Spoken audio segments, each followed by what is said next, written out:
Your task is not to seek for love, but merely to seek and find all the barriers within yourself that you have built against it. Rumi, 13th century Sufi poet. Cliché as it is to say that one thing changed my life, this one tool did exactly that. I have seen that same aha look on the face of client after client. That same light bulb moment that I experienced as a 22-year-old in therapy, when I first learned about a trio of undeveloped aspects of the psyche and the cycle of suffering they cause. The pain, angst, and drama of everyday interactions with others, as well as my inner dialogue, fell quite neatly into the mouths of three characters: the vulnerable self, the critic, and the neglector. They were the posse that I and everyone I loved had been keeping company with all of our lives. They were the characters at the root of so much of our distress, the enemies of resilience.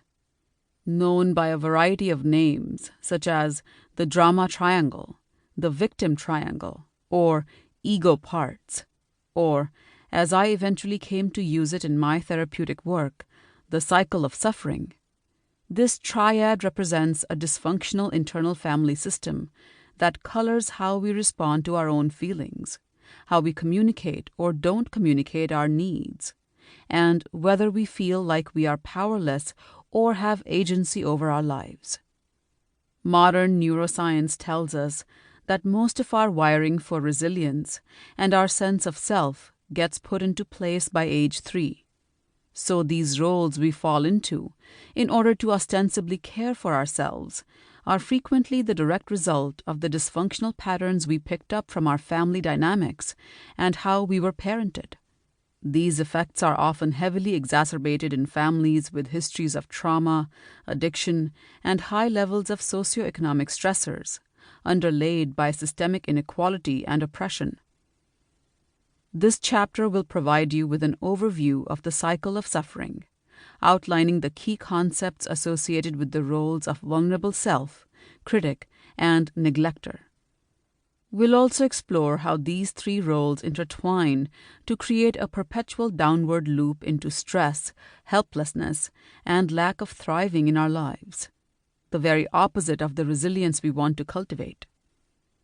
Before we can address or transform this cycle, we must understand it.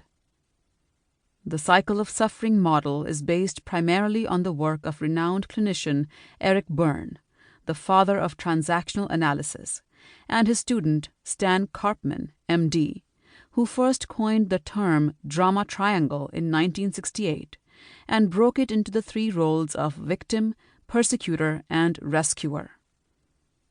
Transactional analysis focused primarily on social interactions and the games that people play within them. Berne believed that people were primarily incapable of getting their needs met directly, so instead we resort to games, of which he identified hundreds. All of these games consisted of social interactions that looked authentic, but were instead filled with hidden messages and agendas, all resulting in a predictable payoff for the person initiating the game, which was usually the ability to either feel justified in venting an emotion or to get a specific emotional need met. The drama triangle was one of these games.